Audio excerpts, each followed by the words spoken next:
मेरा बच्चा मार सटिया पुलिस ने वे तरसा के मारिया ने मैनू आ गल्लां नहीं बोलदियां।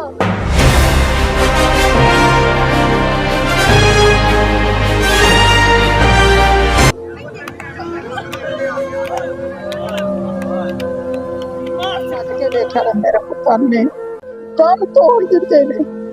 सेब का मार का बेचे जेब खोल मेरे आंसू ने बच्चों ने बाबा आसम खड़ा आसम ने दो बाबा जो बूट रखे हैं तो मेरा पुत्र ने मैंने देखा नहीं मेरे पुत्र ने ताम तोड़ दिते मेरे अक्खां सामने मैं मौके नहीं गवा ना मेरा बच्चा मार सटिया ने वे मैं चंगा भला पुत्र छड़ के आई जावे नी मैं की करानी नी मेरा बच्चा मार सटिया ने। जिसको उठाते हैं उसको होता है ये लाख रुपया देकर जाए मुझे 10 लाख देकर जाए मुझे जुल्म हो रहा है। और मियां मुंशी हॉस्पिटल तो इस वक्त बदनाम जमाना हॉस्पिटल हो चुका है। इस सिस्टम में बहुत सारे लोग करप्ट हैं। आसब मेरे क्या गया घर उन्हें क्या 7 लाख रुपया दे दे तो मैं तेरा पुत्र छाड़ देना 7 लाख ना देवे तो मैं तेरे पुत्र की लाश आवे घर। मैं क्या जब मेरे पुत्र ने कुछ किया नहीं मैं तेन 7 लाख कितों दिया मेरे तो घर च गोड़े गोड़े गरीबी मियाँ में मेरे अखा को मथा नहीं मैं तेन 7 लाख कितों दिया उन्हें बिन बजा मेरे पुत्र ने उथे जाके झूठे बंदे उथे गया जेल च उथे मरा के तुहाडा चोर उन्होंने को लैके पैसे परते सन किसी होर मुंडे की उम्र से असी उस उम्र नूं नहीं जानते उन्होंने उनकी मां ने पैसा भर के अपने पुत्र छड़ा लिया तो मेरे पुत्र मरवाई तक कोई मेरे पुत्र की गलती कि ना कोई नहीं मेरा पुत्र नानके गया नानकिया तो आ रहा ठोकर तो उन्हें पा लिया रस्के तो लाया मेरा पुत्र कहना था इहदा मेरे फोन गया फिर उन्होंने आसम लै गया चुके निभावटा। अच्छा ये मैं दसो कि बच्चे ਨੂੰ ਉਹਨਾਂ ਨੇ ਬਾਹਰੋਂ ਫੜ ਲਿੱਤਾ ठोकर तो फड़िया ठोकर ਜਿਸ ਟਾਈਮ ਥਾਣੇ ਗਏ ਜਿਸ ਤੁਸੀਂ ਬੱਚੇ ਨੂੰ ਆਪ ਵੇਖਿਆ ਤਸ਼ੱਦਦ ਕਰਦੇ हाँ ਉਹਦੇ ਚ ਕੌਣ ਸੀ ਜਿਹੜਾ ਬੱਚੇ ਨੂੰ ਮਾਰ ਰਿਹਾ कला आसम ने मारिया उसे टाउनशिप मैं उसे जाकर मैं गाली गलोच बहुत दिखा ने उन्हें उस वेले मेरे पुत्र बाहर ले लिया के मेरे बेटे ने आखिया अम्मी आवे मैनू इन्हें ना बड़ा मारिया मैनू बड़ा मारिया फिर फड़ के मेरे पुत्र नूं 4 दिन इत्थे रखने 5वें दिन जेल च दे जेल चो जाके सेब कार्ड कटवा के जेल चो कटा के मैं सुबह 8 बजे लस्सी लेके आई ठाणे मेरा पुत्र चंगा भला ना मेरे पुत्र नूं अख वाल कुछ नहीं है जदों मैं शाम नूं खाना लेके फिर उस दिन चली गई ते मेरे पुत्र नूं अगे मारदे पैण संतरी आंदे रोटी मैनूं फड़ा जा मैं कहा मेरे पुत्र नूं मिल के जाना जे मैं मैनू आवाज आई चीका पुकार देखी मैं भज के जाके मैं शीशा खोलिया वाला भज के वेख्या मेरे पुत्र ने दम तोड़ दिते ने सेब का मार का बेचे जेब खोल मेरे आंसू ने बच्चों ने बाबा आसम खड़ा आसम ने दो बाबा जो बूट रखे हैं तो मेरा पुत्र ने मैंने देखा नहीं मेरे पुत्र ने दम तोड़ दिते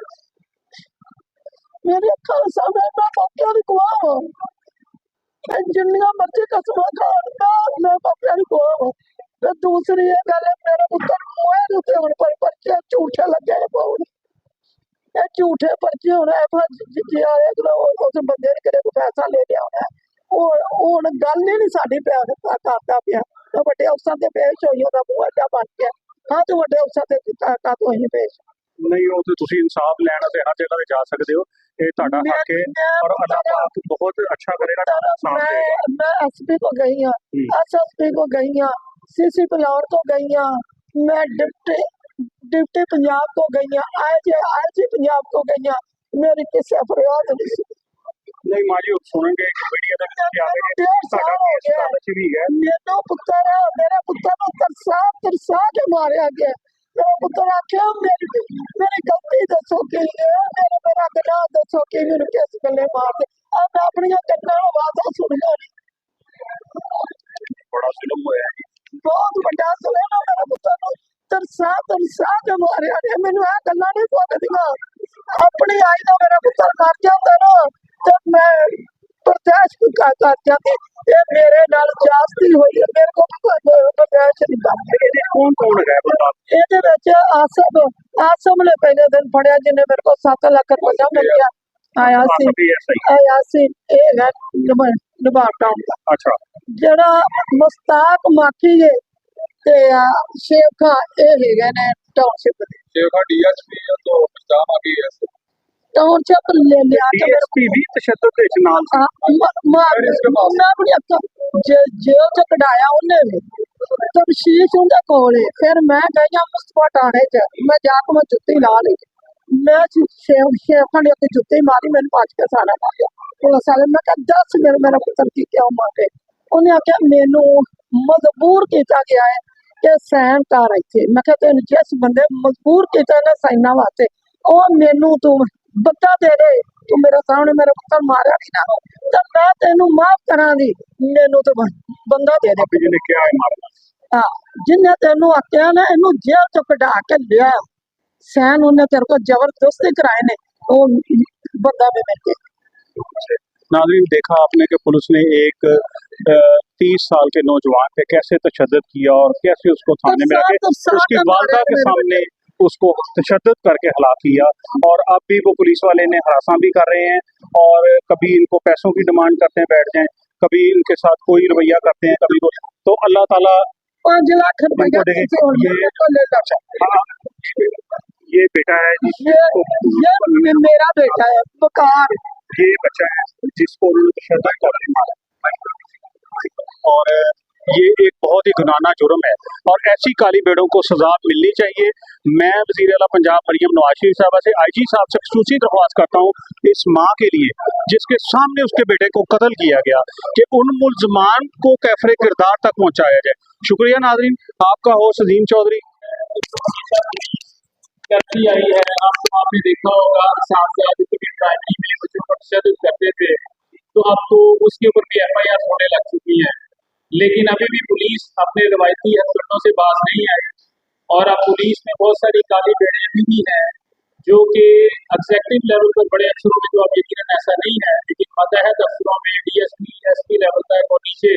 इंस्पेक्टर सब इंस्पेक्टर सिपाही लेवल पर ये काम बहुत ज़्यादा है। ये इसमें इस वक्त जो है 3 मुल्ज़मान हैं। DSP साहब तफ्तीशी थे इस केस के जो कि इन्होंने एक मुकदमे में एक नाजायज मुकदमे में उसको गिरफ्तारी डाली और DSP जो उसकी तफ्तीश कर रहे थे साथ मुश्ताक था पुलिस एक मुलाजिम एक आसिफ था इन तीनों ने शदीद तशद्दुद किया और ये इरशाद बीबी से मुतअद्दिद दफ़ा पैसे भी मांगे गए कभी 7 लाख मांगा गया कभी इजाफी मांगा गया सिर्फ पैसे ना देने की वजह से तशद्दुद किया गया कि वो घर बताए और मुझे पैसे मिल जाएं और पुलिस वाले अपनी दुकानदारी चलाते रहे और ये एट द एंड ये हुआ कि वो बच्चा वो लड़का जवान जो है वो वफात पा गया। वफात पाने के बाद पुलिस ने अपनी ही मुकम्मल निगरानी में पोस्टमार्टम करवाया और इनको बॉडी को हाथ तक न लगाने दिया। डॉक्टर्स के साथ करप्ट एंड मैनिपुलेटेड प्रैक्टिस करते हुए रिपोर्ट मर्जी की हासिल की और रिपोर्ट में ये लिखवाया गया कि मौत जो है वो वजह नशा है कि वो नशा करता था। हमने जब इस खातून ने हमसे रब्ता किया तो हमने बज़रिया अदालत दोबारा पोस्टमार्टम किया करवाया अदालत के जरिए और दोबारा कब्र कुशाई होने के बाद जब दोबारा पोस्टमार्टम हुआ तो ये रिपोर्ट आई कि वो नशे से मौत नहीं हुई उसको इंजरीज थी उसकी पसलियाँ टूटी हुई थी और उसकी वजह मौत जो है वो वजह तशद्दुद है। अब ये है कि बज़रिया अदालत एडिशनल सेशन जज लाहौर जनाब अदालत जनाब नवीद अख्तर साहब से ऑर्डर मिल चुके हैं अंदराजे मुकदमा के लेकिन अभी तक क्योंकि पुलिस मुलाजिम को मुअत्तल न किया गया है इसलिए ये हर जगह अपना नाजायज असर इस्तेमाल कर रहे हैं जबकि ये कानून में वाज़ेह है कि अगर किसी पुलिस मुलाजिम के खिलाफ कोई इंक्वायरी या मुकदमा पेंडिंग हो तो उसे फौरी तौर पर मुअत्तल करना होता है। IG साहब उस्मान साहब बहुत अच्छा आजकल काम कर रहे हैं CCPO साहब भी बहुत अच्छा काम कर रहे हैं बट ये इशू अभी तक उनकी नज़र से जो है ओझल है। हमारी उनसे भी गुजारिश है कि फौरी तौर पर इसको टेकअप करें और इन अफसरान को मुअत्तल करें क्योंकि इनके खिलाफ पेंडिंग इंक्वायरी है और मुकदमे के ऑर्डर हो चुके हैं अंदराजे मुकदमा के ऑर्डर हो चुके हैं तो इसलिए इंसाफ देने के लिए जो उसके लिए मकबूल के रिश्तेदारान मेरे बैठे हुए हैं वालिदा है वालिद है और ये उसकी तस्वीर बेचारी खतरे में उठाए बैठी है इंसाफ लेने के लिए तो क्योंकि ये तशद्दुद किया गया है जो कि 100% साबित शुदा है डॉक्टरों के हुक्म शामिल है इलाका मजिस्ट्रेट साहब का भी हुक्म शामिल है जिसमें CCPO साहब को वाक़ई हिदायत की गई है कि एक्शन लें तो अभी तक कोई एक्शन नहीं हो रहा और सिर्फ क्योंकि जो है मुसलमान इंतहाई कासिर हैं और वो तमाम मुसलमान जो है इस वक्त सिर्फ अपनी भर्ती का फायदा उठाते हुए इन्फ्लुएंस डालते हुए इनको हरासा कर रहे हैं। कभी इनको कहते हैं पैसे दे दो, कभी इनको मुकदमा में उठाने की धमकियां मिल रही हैं, ब्लैकमेल किया जा रहा है, उनको फौरी तौर पर मुअत्तल किया जाए और उनको गिरफ्तार किया जाए राजीव मुकदमा के बाद और उनको उनके कैफरे किरदार तक पहुंचाया जाए, सजाएं दिलवाई जाए, उनको इंसाफ दिलाया जाए।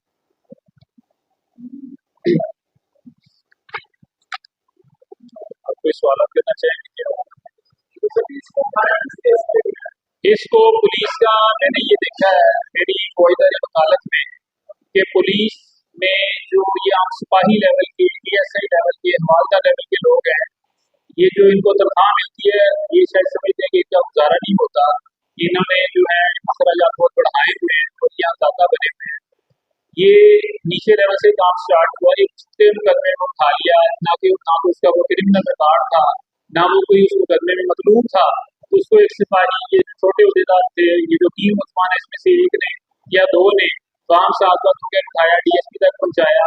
खातून से बारहा डेली 7 लाख रुपया और कभी कितने लाख रुपए मांगते रहे कि पैसे तो छोड़ते हैं। जब इसने ना दिया तो उस पर बहुत ज्यादा तशद्दुद किया ताकि वो घर बताए कि जी मेरे पे तशद्दुद हो रहा है, लेकिन उस ताकि पैसे भिजवा दे छोड़। जी जी जी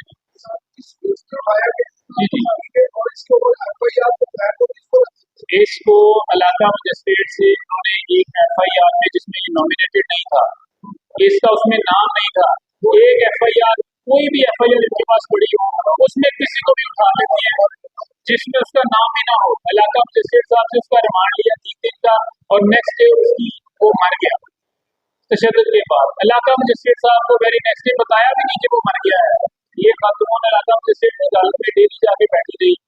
काफी अरसे के बाद उनको ख्याल आया, मजिस्ट्रेट साहब ने पूछा क्यों आगे बैठी रहती, तो इन्होंने कहा कि जिसका रिमांड किया था वो तो मान दिया, तो उसको शो का हुआ, CCPO साहब को लिखा गया, लेकिन आज तक कार्रवाई ना हुई।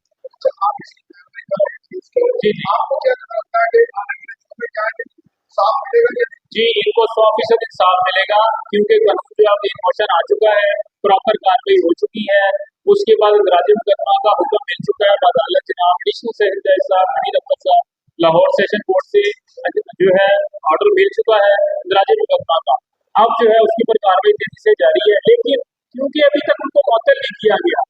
पुलिस के SOPs हैं, डिपार्टमेंटल रूल्स हैं कि अगर किसी भी पुलिस मुलाजिम के खिलाफ कोई पेंडिंग इंक्वायरी तो मुकदमा तो फौरी मुअत्तल किया जाता है। अब इनको सिर्फ हरासा किया जा रहा है कि इंदराज मुकदमा से पहले जो है इनको रोक लिया जाए, इनको जबरदस्ती इनको किसी और मुकदमे में उठा लिया जाएगा, इनको किसी और मुकदमे में उठा लेंगे या इनके किसी रिश्तेदार को उठा लेंगे, फिर मजबूर करेंगे कि वो दरखास्तें वो ऑर्डर वापस लो ताकि जो है ताकि जो है इनको असियत देकर उस कत्ल केस की जांच हो। जिन लोगों ने उठाया उनका नाम बता दें। जी जी ये बिल्कुल जिसने पकड़ा जी जी मैं जी बिल्कुल मैंने बिल्कुल शुरू में उन तीनों के नाम बता दिए, लेकिन इस खातून को उनके नाम खुद याद है, ये खुद बताएगा। बताएं जी नाम तो पूछा जाए। आसम ने छोटा तो पकड़ा, आसम को कोई मेरे को तो पता उन्हें इतिहास से होते पड़ा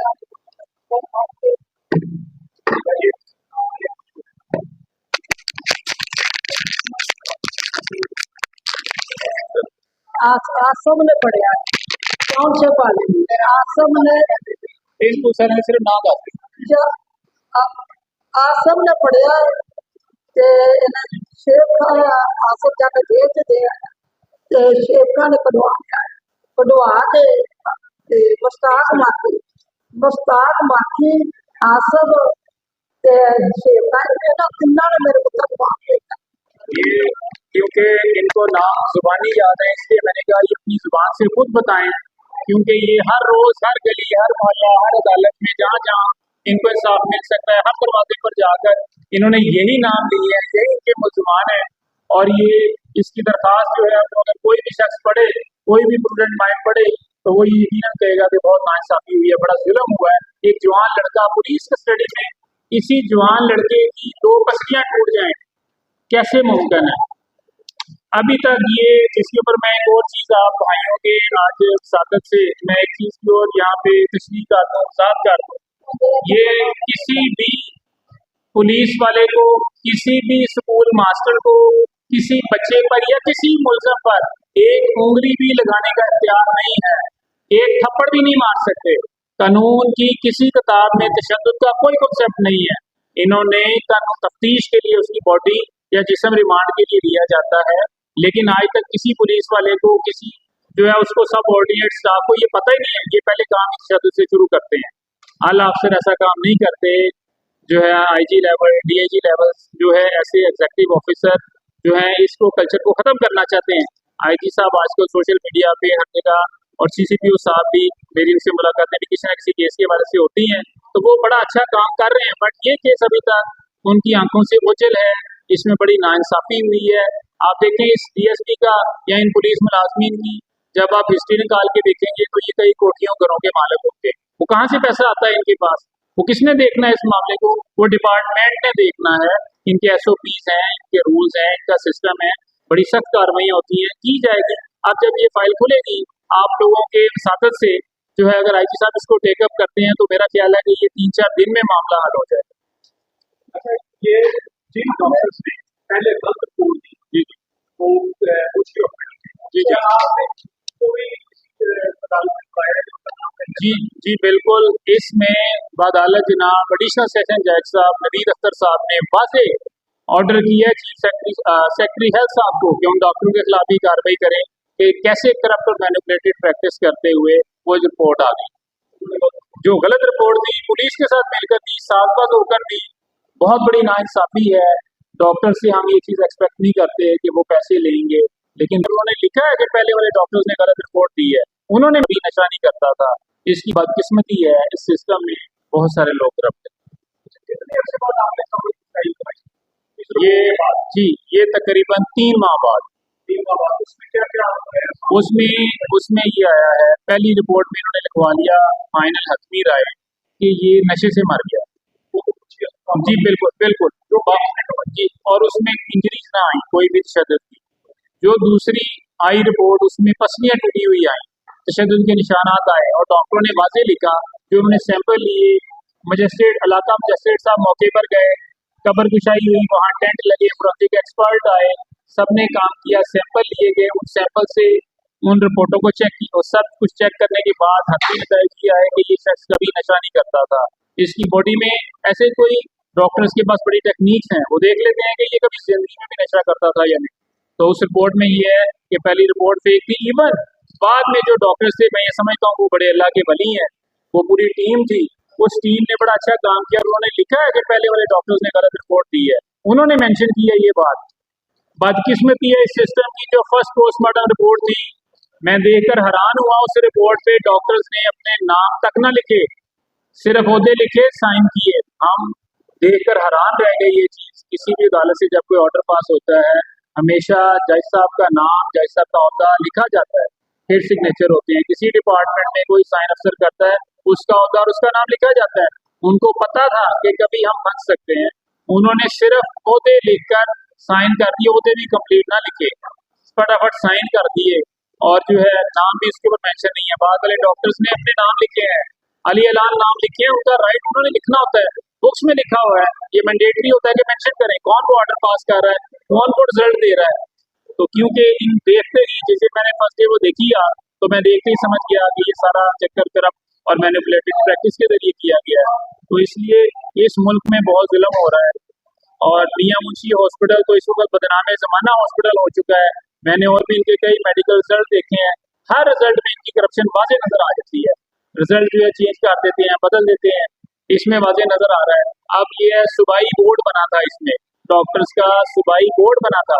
उसमें सारे स्पेशलिस्ट डॉक्टर्स थे, और उन्होंने बड़ी ईमानदारी से और बड़ी मेहनत के साथ ये रिपोर्टें बनाई हैं। और कभी भी मैंने ये देखा है कि आमतौर पर डॉक्टर्स जो हैं वो भी डॉक्टर्स का साथ देते हैं, पुलिस वालों का साथ देते हैं, वकला का साथ देते हैं। बट मैंने ये देखा है कि वो यकीनन अल्लाह के वली थे, और उन्होंने बड़ी सख्ती से बड़ा सख्त ऑर्डर पास किया है। और अब कानून अपनी मोशन में है, इसी तरह एडिशनल सेशन जज साहब ने बड़ा सख्त ऑर्डर पास किया जब उन्होंने ये सख्त सारे मनाजिर देखे, और उन्होंने कहा है कि लिमिटेड पीरियड में जो है अंतर्राज्यीय मुकदमा और कार्रवाई कानून प्रोसेस में हो, लेकिन अभी तक वो प्रोसेस स्पीडी नहीं चल रहा, इसलिए कि ये हर जगह जाके इनको भी रास्ता करते हैं और वहां जाके पैसे देके मामले को स्टॉप कराते हैं या डिले कराते हैं। इस वक्त DGFIA साहब के पास ये मामला पेंडिंग है थ्रू कोर्ट ऑर्डर, कि क्योंकि ये कस्टोडियल डेथ थी तो इसमें फर्स्ट इख्तियार अब FIA के पास होता है, क्योंकि वो पुलिस को आसानी होती है, उसमें किसी न किसी शक्ल जो है दूसरे पुलिस वाले हैं, चांस ये होता है कि वो वहाँ अप्रोच कम कर सकेंगे। तो एक बड़ा अच्छा एक नया एक्ट आया, उसके तहत ये बड़ा अच्छा उसमें सिस्टम बनाया गया है, इसके ऊपर हमने काम भी बहुत किया है। और ये अब DGFIA साहब के स्टाफ के पास इंक्वायरी पेंडिंग है पुलिस वालों के खिलाफ, और उसमें जो है ये दोनों पार्टीज जा रही हैं और कोर्ट ऑर्डर के मुताबिक यकीनन अंतर्राज्यीय मुकदमा वहाँ पर होगा। अगर वही पुलिस मुलाजमीन उन्होंने वहां भी अपना असर और सूद ना दिखा दिया, या उससे पहले इनके किसी और फैमिली मेंबर को किसी और फेक केस में ना उठा लिया, या इनको ना ये पूरी हड्डियों को ना उठा लिया उन्होंने,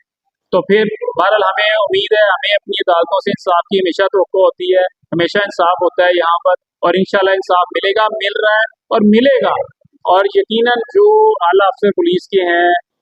उस्मान साहब, IG साहब, CCPO साहब, बिलाल कमियाना साहब, ये बहुत अच्छा काम कर रहे हैं, लेकिन इतने ज्यादा केसेस होते हैं कि डेली हर केस उनकी आंख से गुजरना बात मुश्किल हो जाता है। लेकिन मेरी ये गुजारिश है कि इसको भी स्पेसिफिकली वो टेकअप करें और देखें। पुलिस में मौजूद काली भीड़ों के खिलाफ पहले भी बहुत एक्शन कर रहे हैं पुलिस के आला अफसरान, तो इनके खिलाफ भी फौरी एक्शन किया जाए, फौरी इंक्वायरी डिपार्टमेंटल एक्शन भी लिया जाए। साथ साथ ये लोग तो ले रहे हैं, बट साथ साथ ये डिपार्टमेंटल एक्शन भी लेना इसमें जरूरी है। डबल कार्रवाई इस तरह कि जो है कानून ने अपनी मोशन में आना है, इनकी कंप्लेंट, इनकी FIR पे उनको सजाएं होनी है, लेकिन डिपार्टमेंट ने अपने तौर पर उनके मिसकंडक्ट को देखते हुए उनके खिलाफ भी कार्रवाई करनी है। इस केस में जी ऐसे है जी, उसके हम डॉक्यूमेंट्स आपको दे देते हैं। उस FIR में ये नॉमिनेटेड नहीं था, इलाका मजिस्ट्रेट साहब से 3 दिन का रिमांड ले लिया। किसी का भी पुलिस ले सकती है, मेरा भी ले सकती है, आपका भी ले सकती है, चाहे उसमें हम नॉमिनेट ना भी हो, पकड़ेंगे, ये मिसयूज ऑफ पावर्स है। इसकी मैं थोड़ी और वजाहत कर दूं कि बाहर मुल्कों में ये होता है कि जब तक जुर्म साबित ना हो जाए, FIR हुई भी हो, गिरफ्तारी नहीं होगी। यहाँ पर FIR ना भी हो, जो पहले से किसी पे भी रजिस्टर हो रहा हो, उसमें उठा के बड़ा रिमांड ले लेंगे, उसको प्रेशर डालेंगे, उसके साथ गैर कानूनी काम करेंगे। इस चीज को मिसयूज करती है पुलिस, हमेशा से करती है। इस केस में वो उन्होंने कोई चोरी का कोई एक केस था जिसमें ये, उसमें उससे पहले भी मेरा ख्याल है कि मुतअद्दिद लोगों का वो रिमांड ले चुके हैं। इसका अब एक FIR में किसी एक बंदे को पकड़ना होता है, ना कि 100 लोगों को पकड़ना होता है। एक बंदे ने एक को पकड़ लिया, उसको चलान कर दिया, थोड़ी सी बाद दूसरे को पकड़ लिया, इस तीसरे को पकड़ लिया, उससे पैसे लेके छोड़ दिया, चौथे को पकड़ लिया। तो ये जो कार्रवाइयां हैं IG साहब के इल्म में है, वो टेकअप कर रहे हैं कि जो फेक FIR या फेक लोगों को जो फेक अंदाज से लोगों को उठाया जाता है, उन मुतअद्दिद पुलिस मुलाजिम के खिलाफ कार्रवाइयां कर चुके हैं। सिर्फ ये है कि मेरा ख्याल है कि पूरे पंजाब के उन्होंने क्योंकि देखने होते हैं, तो कुछ केसेस उनकी नजरों से ओझल भी हो जाते हैं, और काम तो वो बहुत कर रहे हैं, लेकिन हमें उम्मीद है कि इसमें भी वो स्पेशल जो है पूरी अटेंशन के साथ काम करेंगे, तो ये आपके लिए 10 मिनट का काम है। जी अभी तक अपने ही मुकदमे का इलाज जी, यही तो रीजन है, यही तो रीजन है, यही तो हुआ कि वो एक बिल्कुल यही हुआ है। एक इलाका DSP साहब के पास कम से कम 4 थाने होते हैं, उनके पास टाउनशिप भी था, उनके पास नवाब टाउन भी था। ये जिस थाने गई, एप्लीकेशन पे कोई काम ना हुआ, तंग आकर जिस इलाका मजिस्ट्रेट साहब ने वो रिमांड दिया था जिसमें उसकी डेथ हो गई, ये वहां जाके बैठी रही हमारे पास आने से पहले, ये मुसलसल वहां काफी अरसा बैठती रही डेली। तो इलाका मजिस्ट्रेट साहब ने एक दिन खुद टेकअप किया और पूछा, ये बीबी कौन रोज बैठी रहती है मेरी अदालत में? इससे सवाल जवाब किए, तो उन्होंने शोकास किया उस थानेदार को, उस DSP को, कि तुम रिमांड लेकर गए थे, तुम्हें शोकास करता हूँ कि तुम बताओ ये बता कहाँ गया, तुमने मुझे आके बताया भी नहीं कि तुमने इसको मार दिया, ना तुमने बॉडी लेकर आए नेक्स्ट डे मेरे पास उसकी 3 दिन रिमांड के बाद। फिर उन्होंने CCPO साहब को लिखा, उसने वो लेटर रस्ते में दबा दिया DSP साहब ने, क्योंकि वो जब लेटर फॉरवर्ड होता है तो उसमें क्लरिकल स्टाफ होता है, वो DSP के मतहत किसी न किसी शक्ल में आ जाता है, उसके ऊपर आज तक उसने उसको भी दबाया हुआ है। आपको अंदाज जी बिल्कुल ऐसे उसके लिए उन्होंने फिर ये किया कि उसका फिर तरीकाकार ये होता है, पुलिस FIR दर्ज ना करे तो फिर एडिशनल सेशन जज साहब के पास पावर है अंतर्राज्यीय मुकदमा की, जब इन्हें इस टूल का पता चला तो इन्होंने हमसे रब्ता किया, फिर हमने वो फाइल की, उसमें अब ऑर्डर हो चुके हैं, अब ऑर्डर उसमें हो चुके हैं, अदराज के ऑर्डर हो चुके हैं, इम्प्लीमेंट नहीं हो रहे अभी तक। जी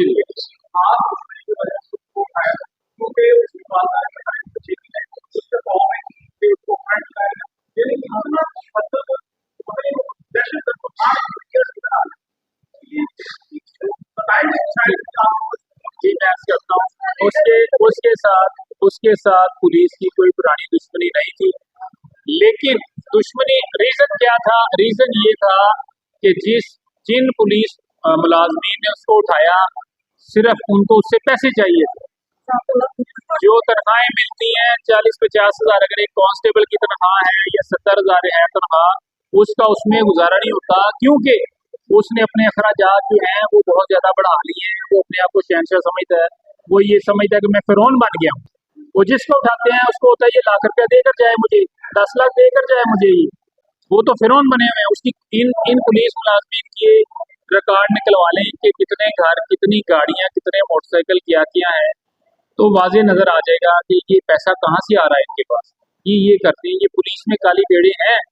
सिस्टम तो बनाया गया है इंसाफ देने के लिए, बट इंसाफ ये देते नहीं,